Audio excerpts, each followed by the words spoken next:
Hi, I'm Rangi. I'm mum of Eden. Eden is my third child out of 4. I am 12 years old and I love ducks because they're cute and they're yellow.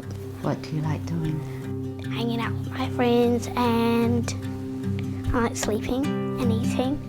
So Eden, she is a very bubbly 12-year-old. She's sort of a bit larger than life, is a bit of a comedian, like most other 12-year-olds into the whole, I don't know, TikToking, trying to navigate social media. She had what's called a mild TBI at 18 months when she fell out of a window.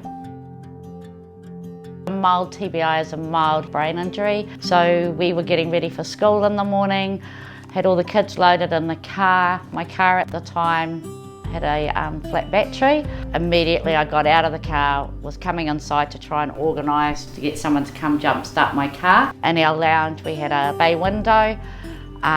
Normally there would be no access to the bay window. Our way of keeping it safe was to have the couch pulled out about 1 metre.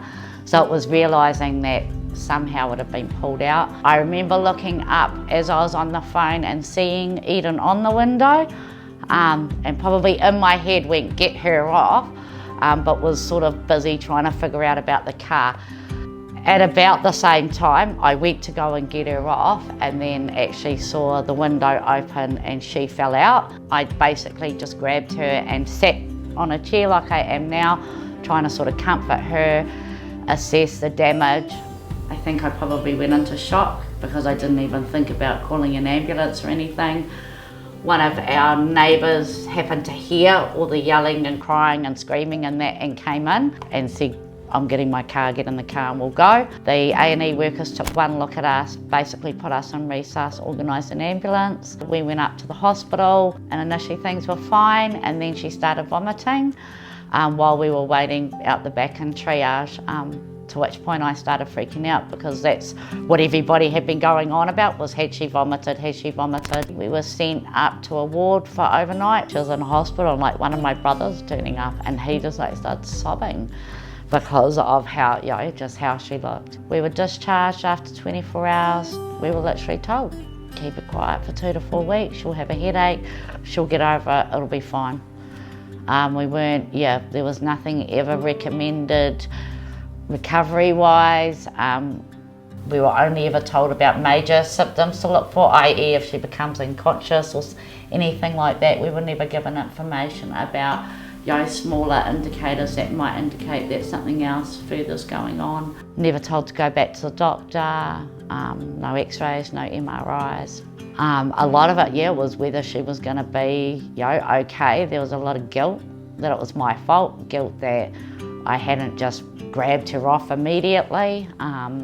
As the years have gone by, we wonder whether there has been, a little bit more damage than what we initially thought. She seemed to become more anxious, and whether that's just meant it's harder for her to cope with things from a sensory perspective. She seems to have problems paying attention, so she tends to need a bit more one-on-one support.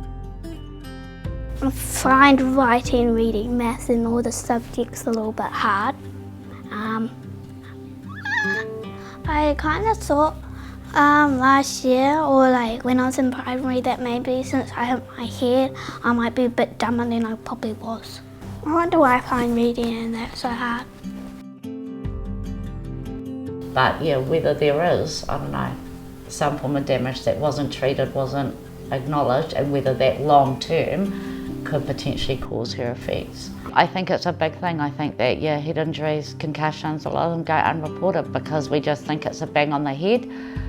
Sometimes it's about, not going to the doctors, whether it's affordability or time. I've had people say, I'll go and get like sensory processing testing done and all these tests, and it's like, well, I can't.